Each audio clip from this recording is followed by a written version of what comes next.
So whether I like it or not, the two videos that I had made talking about anti-world grifters and the stuff that they had to say about Wolverine and Ghost of Yotei, those are now some of my most popular videos on the channel, which isn't necessarily a bad thing. I'm actually really glad about that because it's shined a light for a lot of people to have them realize what has been going on within the gaming industry, or not even really the gaming industry, but online discussions about video games. A lot of people are making disingenuous arguments, bringing up stuff that doesn't matter, and just saying nonsensical things to validate their bigotry. That's what's been going on for a very, very long time now, and discussing video games has just become nauseatingly exhausting. So I want to do something that I have been stuck on and has been going through my mind for a few weeks now. I'm actually going to talk about the game and the stuff that I liked about it, the stuff that I didn't like about it, and give you my opinions in my, I guess, review of the game. I haven't done a review for something in a very, very long time because it just wasn't doing very well on the channel, but hopefully with this new audience that I now have from the previous videos that I've made, hopefully some of you are actually interested to see what I have to say about the game. If for whatever reason any of my thoughts and opinions about the game are validating enough for you to want to give the game a try, I'm perfectly happy about that. But if you still aren't interested or you never were interested to begin with, that's perfectly fine, but it has to be beyond something that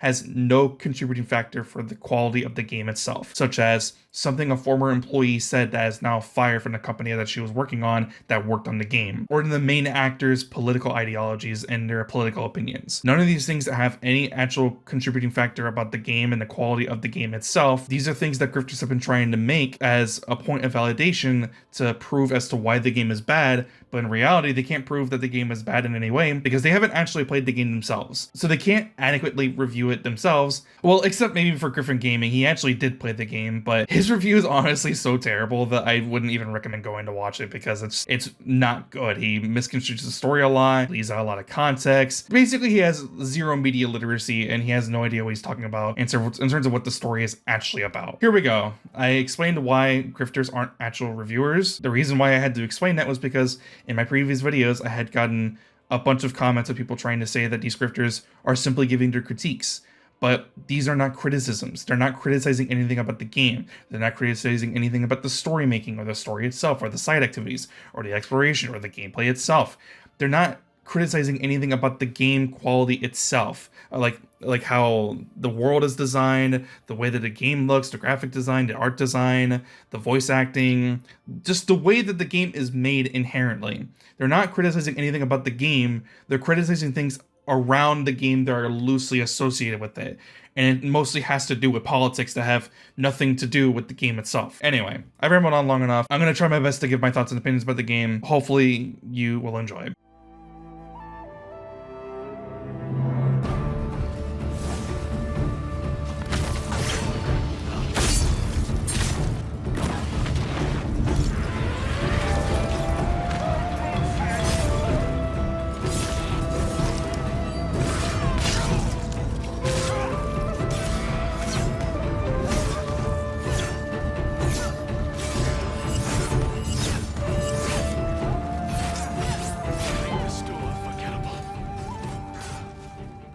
The first thing I want to mention in regards to my review for Ghost of Yotei is the gameplay, as it's the thing that you're going to be experiencing the most as you're playing through the game. The gameplay is stellar. I had an incredible time. I played on the game on the hardest difficulty, which was lethal, so the damage was insane. You die in like a hit or two from most enemies. From the final bosses especially, you actually die in one hit, so if you're playing on lethal, it's very, very challenging, along with the parry window being very short, and I liked that. I liked how lethal was handled because it was very similar to how Ghost of Tsushima's lethal difficulty was, but it reminded me of why I enjoy harder difficulties in video games now, because it gave me the sense of accomplishment and pride in having struggled through a boss for maybe like dozens of deaths and then finally getting that run where I finally get the win against this boss that I was stuck on. It was very satisfying, very rewarding, and I enjoyed playing the game on lethal difficulty. But even if you're playing on lower difficulties, the gameplay is still incredibly fun. The game gives you a lot of very similar tools that exist within Ghost of Tsushima. So if you played Ghost of Tsushima, you're going to be very familiar on how to play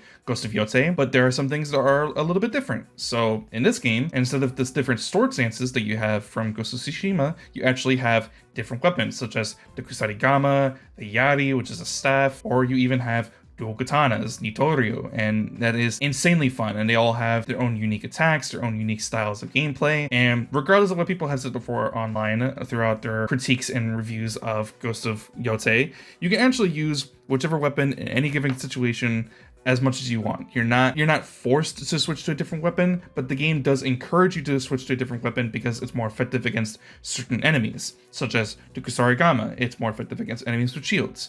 The Yari is more effective against enemies that have sickles or Kusarigamas of their own, etc., etc. It basically is a rock, paper, scissors sort of game. So if you play Ghost of Tsushima, it's very similar to that, but in no way is that actually bad. It just means that you're able to adapt on the fly with whatever weapon that you have against certain enemies given the situations. And you have a bunch of also shinobi tools that you assemble. So you have kunais, you have smoke bombs, you're able to throw down black powder bombs that will explode. You can throw blind bombs, which will stun enemies. You have, I'm forgetting what the tool is called. It's leaving my mind right now, but you essentially throw mist and like dust in enemies' eyes. And something that's really unique about the game are the charms. And the charms will sometimes add a unique ability to some of the weapons and some of the tools that you have in the game and give you something unique. So you'll have a charm in the game and it lights your kunai on fire, or you throw like this little dust attack against your ninja tool and you're able to actually poison the enemy and it staggers your enemy faster and it does stun buildup. So it's very useful depending on a situation where you're overwhelmed by a bunch of enemies and you need to stun someone really quickly whilst paying attention to someone else in the background. Or you have the Oni's fire, which will actually light your weapon on fire, and depending if you have certain charms or not, the fire damage of the Oni's flame will actually last longer, do more damage, and spread to other enemies. And fire in this game is incredibly powerful. I underestimated how powerful fire was in this game, but if you're playing through the game and you're going through that one area with the Oni, I'm forgetting what the area is called, I think it's like Ishikari Plain or something like that, the area where you actually fight the Oni and the Oni Raiders, that's where you get the Oni's flame, as well as a couple other charms that involve lighting your weapons on fire. And fire is incredibly powerful, and the Oni Raiders make that very, very apparent. Another aspect about the gameplay is actually the stealth, and in some ways they actually changed stealth up a little bit from how it exists in Ghost of Tsushima. And Ghost of Tsushima is actually very, very powerful, and I felt like stealth was definitely the way that you wanted to engage combat. And in some ways it still kind of is in Ghost of Yotei, but it's not nearly as powerful as you don't have access to certain tools, such as the bells, which you're able to lead your enemies towards a specific area. Ghost of Yotei has very similar items to that, but it's sake bottles, which, very interesting enough, sake bottles actually exist where you're able to carry a couple of them. You can carry up to 3 of them depending on your charms, and you can drink from the sake bottles and get some of your resolve or spirit back. And then you can actually end up using the sake bottle, throw it at an enemy, and it will stun the enemy. And another unique thing about this game that actually is a unique mechanic of this game by itself is the fact that you have a wolf companion, and sometimes your wolf companion will then come out of nowhere and be summoned and start helping you attacking the Oni Raiders or the Nine Tails or any of the enemies in the game that you're encountering. Your wolf companion will sometimes come and help you when you're about to die and you're dead and you can't revive yourself. Your wolf will actually be summoned and they will save your life and give you a second chance. You throw a sake bottle, here again, your wolf companion will actually end up being summoned. Another gameplay mechanic that I actually found insanely fun for not only stealth but regular combat as well is the fact that you can disarm enemies with certain attacks or with certain charms and certain armor sets, and you can pick up those items, or not items, those weapons like sickles or spears or swords. You pick them off the ground and throw them at the person who dropped that weapon or towards someone else. And again, if you throw those weapons, they will actually have a chance to summon your wolf companion. So there are layers and layers to the combat and the gameplay overall that makes it a very enjoyable time, and not only builds up what Tsushima had done before in the past, but in some way exceeds it significantly. So much so that I can't imagine going back to Tsushima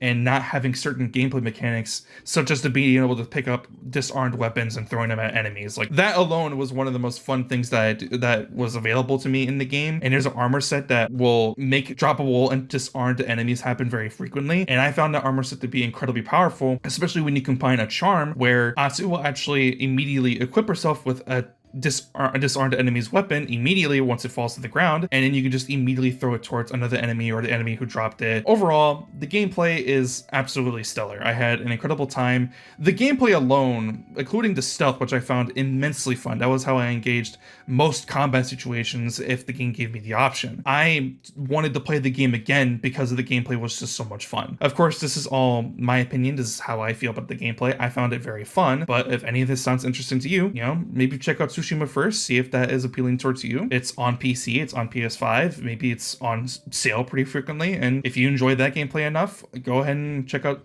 Ghost of Yotei whenever you get the chance. Thankfully, gameplay is not the only thing that this game excels in.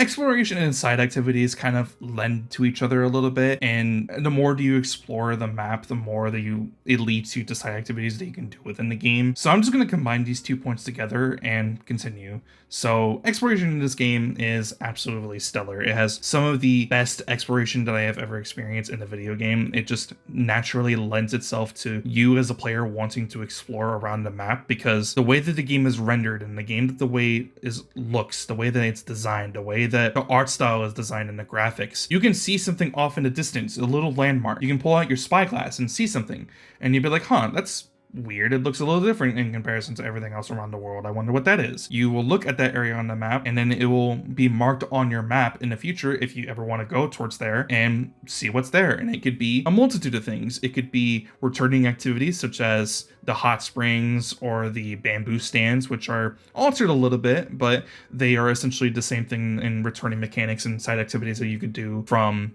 the first game in Tsushima, which will allow you to level up your spirit, but also level up your health, respectively, with the bamboo and the hot springs. But then there are also newer side activities, and actually another one I'm forgetting. Another one that's actually a returning mechanic is exploring certain shrines and also fox dens. Those will actually allow you to be able to follow a fox den or do a little parkour challenge, and that will lead you to a little shrine that you do a bow to, and you'll get a new charm. And as I explained before in the gameplay segment, certain charms significantly alter the way that you play the game, and depending on your armor set that you can combine with as well, you will have a charm that could potentially lead you to doing something that you couldn't do otherwise unless you actually were exploring around the map and you were doing these parkour challenges to go to these shrines and get the charms, or following these little foxes in their fox dens to go and find their shrines that they were trying to lead you to get a new item. And it leads yourself to wanting to explore more, because the more that you explore, the new items that you get,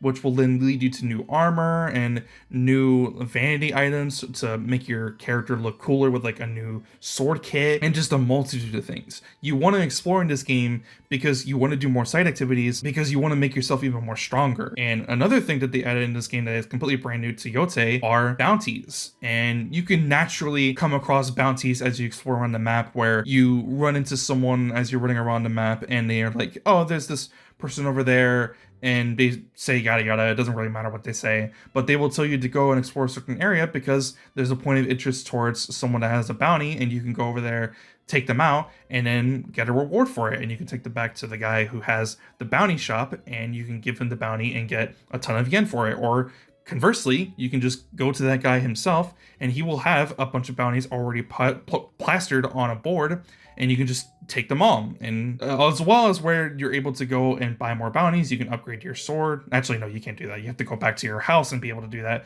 But you can upgrade your armor, you can buy more vanity items, and just generally gain more information and do a bunch of other things that will lead you to becoming more stronger. Essentially, what I'm trying to get across with this portion of the video is exploration is 100% worth it, and it's something that you 100% should do, because if you don't, you will actively make yourself significantly weaker and make the game much, much harder if you're not exploring, especially when you have missions such as the Mythic Tales. Overall, the side activities are super fun. Sometimes they can get a little repetitive because some of them are very similar to one another, and it can especially be so when in regarding to the fact that some of them are just repeat side activities from the first game, but some of them are fan favorited side activities that people were very excited to see back, such as the bamboo stand and the hot springs. People were really excited to see those return. Overall, the exploration for this is stellar. It's insane how much stuff there is to do. There's a meme within the community with people who actually played the game where there's so much to do and there's so many things to do and get distracted by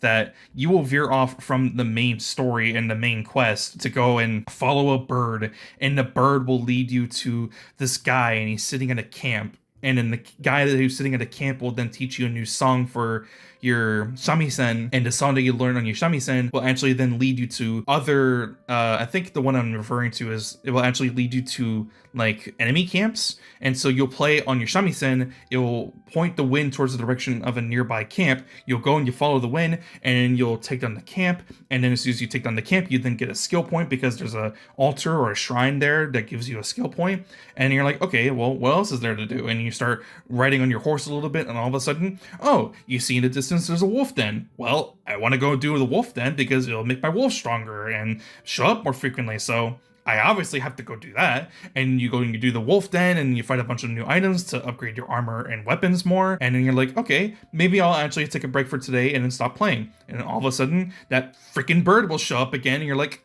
oh, well, I have to go follow the bird, it might lead to something cool, you never know, and then that will lead you to a whole metric ton of things to do.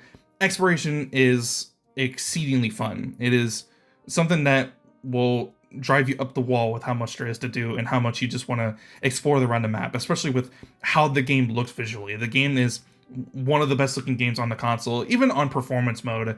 The game and the art style and the art direction are top notch, some of the best. And that's not really a surprise. This is Sucker Punch, and they've already shown that they know exactly what they're doing from what we saw in Ghost of Tsushima. So yeah, that's pretty much all I have to say about side activities and exploration. Let's get on to the last thing, which is involving story. I'm sorry it came to this, little wolf. Who are you? My name is Atsu. I will find every last member of the Yotei Six, and I will bring you peace. Then I will join you in death. It's me. You don't recognize your own brother. We could have saved dozens of innocent lives tonight. But you chose death. I chose to avenge our father. Our father! We want us to fight for the living! Not sacrifice them for revenge!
So this last part of the story is entirely subjective. If you don't want to know anything about the story and you want to experience it for yourself, please leave now and then come back later. This is actually also my second time recording this portion because in the first one I rambled on for a very, very long time. But the main thing I want to get away is the stuff that I didn't like, and it was how they structured the game's story, the way that you go about experiencing the story. It's very interesting to start off at first because you start off by killing the snake first, and then you're able to go and choose whether or not you want to go and fight the Oni or the Kitsune first. But then as soon as you take out the two Oni and Kitsune, the story then goes back to being a linear structure, which kind of contradicts what they were describing the way that the story was formatted before in a previous Sony State of Play, where they said that you were able to take out any of the targets in any order that you want, which is technically true, but only for the two members of the Yotei 6 of the Oni and the Kitsune. So I got really confused later on in my playthrough when I realized that, like after I had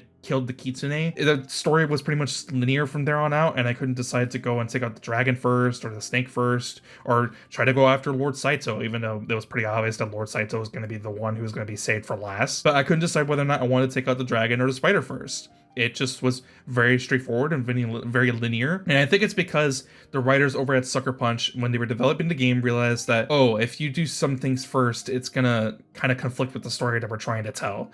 So that was something that was very confusing for me. That was something that I had a little bit of an issue with because it kind of just, like I said, contradicted something they had said before in the past. But that's honestly a nitpick. That's not really that big of a deal. I just thought that that was something interesting to point out. The rest of the story, though, is something that has been entirely misconstrued from a lot of people from how they have experienced the game. So the story starts out with Atsu, and the story starts off with Atsu being pinned to the golden ginkgo tree by Lord Saito and the Yotei 6, and she is there after the massacre of her family, and that is the night of the burning tree. From there on out, she leaves for 16 years and comes back to Ezo, which was what Hokkaido used to be called before it was called Hokkaido, and she is there to enact her revenge. And it starts off in the beginning when she decides to take out the snake. From there on out, you can decide to either take out the Oni or the Kitsune first, and from there, that's where the story tries to explore the themes of what the story is trying to be about. Because in the beginning, Atsu doesn't know what she wants to live for. She doesn't think that she has anything to live for. She describes at the very beginning of the game when she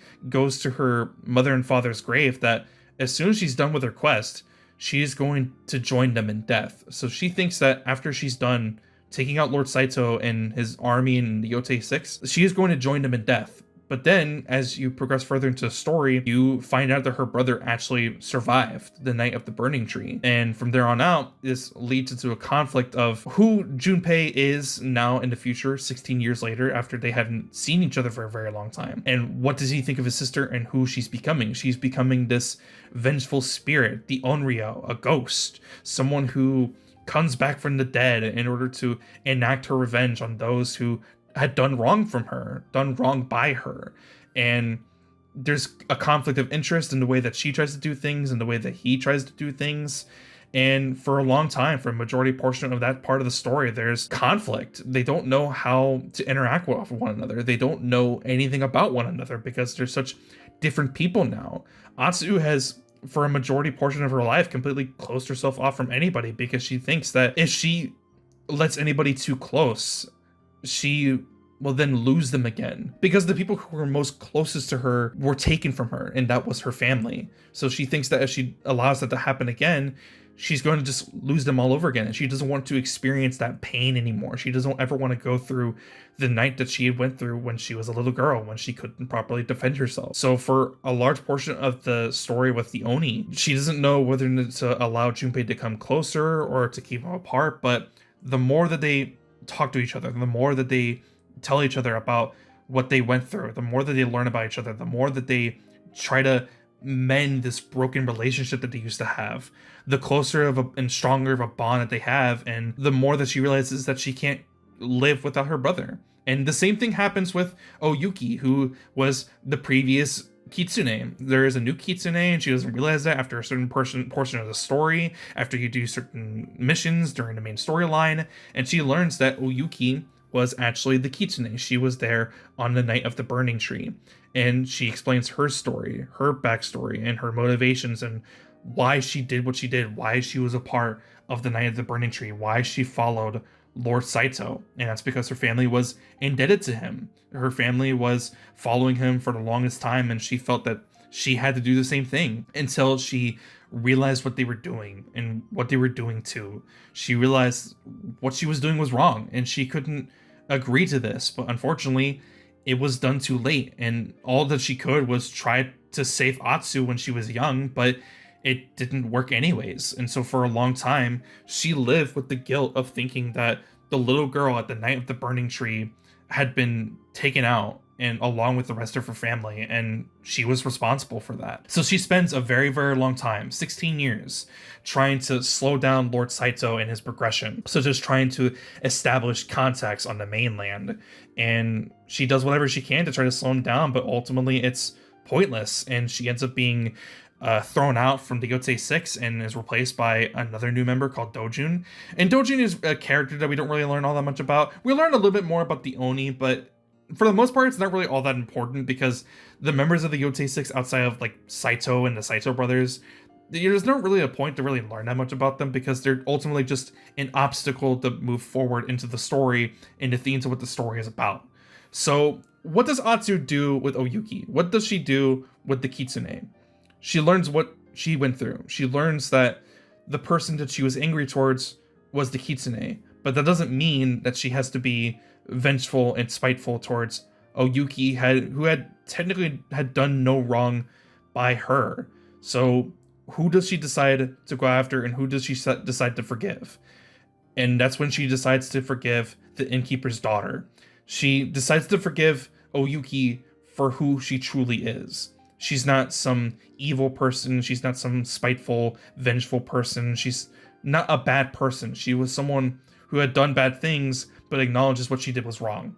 So she forgives Oyuki, and they work together to try to take down Saito. And the rest of the story progresses forward through the rest of the game, towards the later part of the story, towards like the into chapter 2 and like the third area of the map, or I guess technically fourth, and that's when you go after the Saito brothers, and she's further becoming consumed by, I guess, vengeance, but more so what she's becoming as the Onryo. She's becoming more consumed by her vengeance and her goal, but at the same time, she's also acknowledging that she still has things to live for. She has new people that can bring her back to what she was, and that's Oyuki and Junpei. And it's then revealed that Junpei actually had a family. He now has a daughter, which means that Atsu is now an aunt, and she has new family to live for, new family to nurture and care about and protect and live for.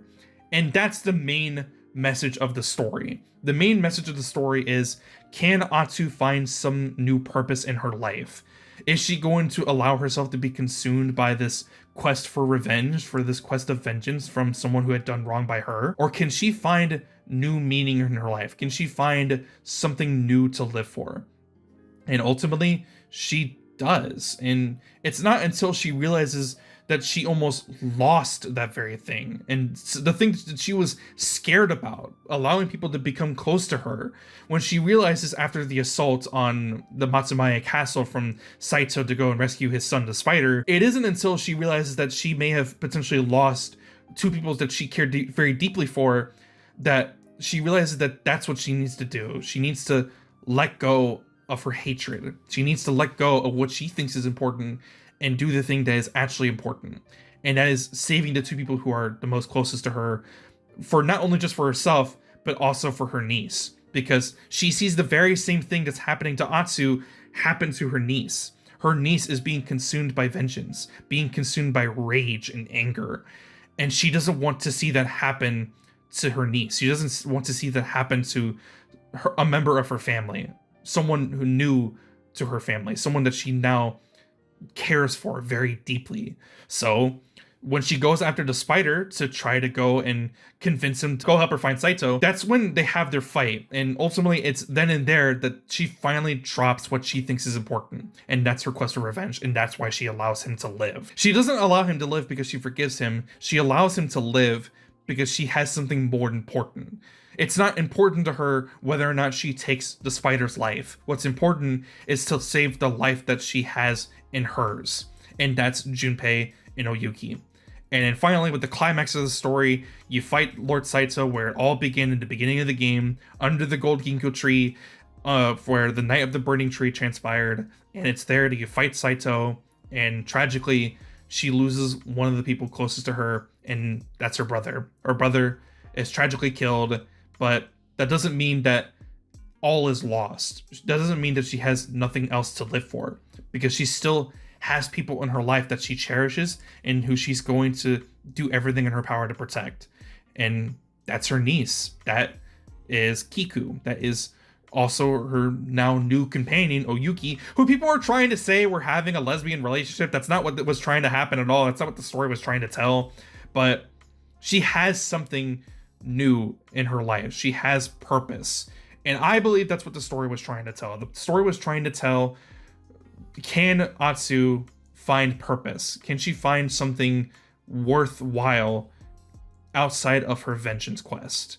And ultimately, by the end, she does. And that's why her hunt ends after she takes out Lord Saito, because there's nothing else that matters. What matters is her family and those that she cares about.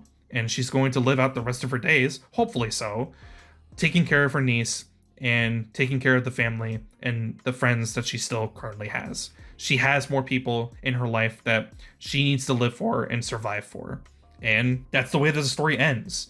And in some ways, it's better than what the first game had accomplished. It's a little worse than what the first game had accomplished. But that's because these are just two entirely different stories. The first story was about a man who had lost all of his honor and had to subject to becoming the very thing that he didn't think that he would end up becoming in order to protect his island. And he became the first shinobi in the existence of the world of, the ghost world that Sucker Punch had created. And yeah, I really enjoyed the story. I really enjoyed the characters. I liked what Sucker Punch was trying to do. In some ways, it's not as good as Tsushima, but in some ways, it's also better in Tsushima. And that's the aspect I really enjoyed. So, overall, I just loved the story. I loved what it was trying to do, and I loved Atsu as a character. She's not some girl boss who's rude to men but kind to women. No, if you're a bad person, she will treat you like you're a bad person, and she will show you no respect, and she will take you out. She will end your life with no remorse if she deems you to be the worst kind of person. Yeah, that's pretty much it. That's all I have to say. Before I ramble on any longer, I'm gonna go ahead and wrap up the video. So let me know what your thoughts are about the story of Ghost of Yotei down in the comments. I'm very interested to see what your guys' opinions about the story are down below. I'm very interested to read what you have to say, whether in regards to the exploration, the gameplay, the story, whatever. If you have something to tell about your experience with the game, I'm very interested to see what you have to say, and I'm definitely going to be reading, and I'll be hearting those that I do read. So yeah, anyways, that's pretty much it. If you liked the video, be sure to like, and if you want to see more, please be sure to subscribe. I'll see you guys in the next one. I'm out. Peace.